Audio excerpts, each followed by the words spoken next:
sẽ hướng dẫn các bạn vát cạnh quá khổ. Cái phần quá khổ ở đây có nghĩa là giữa cái công suất của motor và mũi lớn hơn cái công suất của motor, đại khái là như vậy. Thì cái phần mà vát nó rộng như vậy, chúng ta cái mũi nó khá lớn. Nếu mà mũi khá lớn như vậy chúng ta gắn lên motor CNC thì cái độ hú rồi cái tốc độ của motor nó rất là lớn, thành ra nó khá là nguy hiểm, cho nên chúng ta sẽ không sử dụng cái cách đó. Ở phần này thì tôi sẽ hướng dẫn các bạn vát cái cạnh này, chia làm 2 lần vát. Để chia 2 lần chạy dao vát cạnh thì chúng ta sẽ áp thử con dao vô, áp thử một cái hình dao vô cái cạnh. Thì khi mà chúng ta áp vô thì chúng ta thấy là cái kích thước lớn, con dao khá lớn như vậy thì chúng ta gắn lên máy thì sẽ mất an toàn và rất là hú. Do vậy chúng ta sẽ không sử dụng cái đặt con dao. Chúng ta đã biết được cái mặt nghiêng này khá lớn, chúng ta sẽ chia đôi cái mặt nghiêng này ra để vẽ cái mũi, để vẽ con dao này, và chúng ta sẽ lấy dư ra một chút xíu,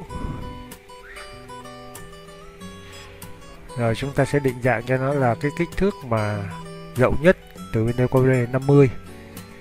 Cái cốt này thì tùy theo máy của các bạn xài cốt bao nhiêu thì các bạn gia công cốt nó bấy nhiêu.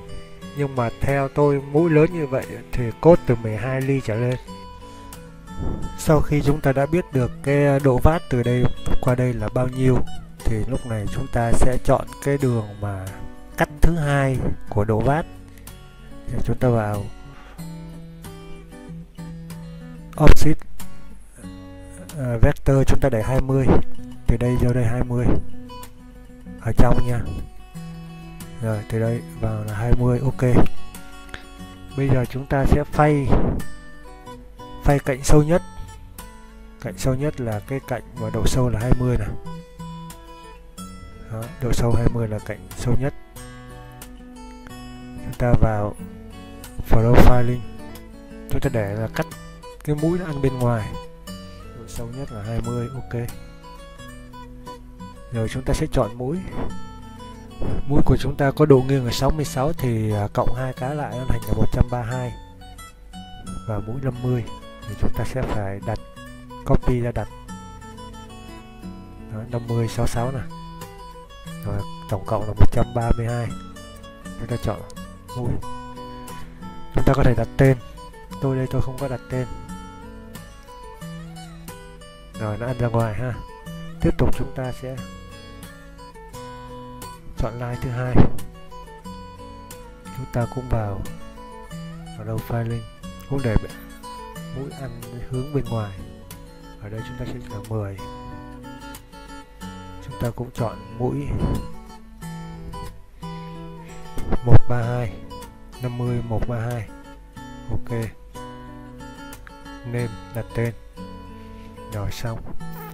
Phần lập trình của chúng ta đã xong. Rồi chúng ta sẽ mở cái file mà simulate toolpath lên. Chúng ta bấm vào simulate toolpath. Nó sẽ đánh cái file đầu tiên, rồi tới file thứ hai. Như vậy là hoàn thiện.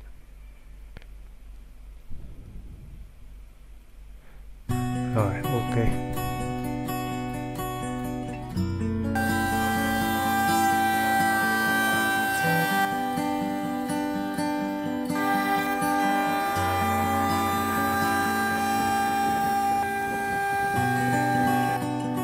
Cảm ơn các bạn đã theo dõi. Hẹn gặp lại ở bài sau.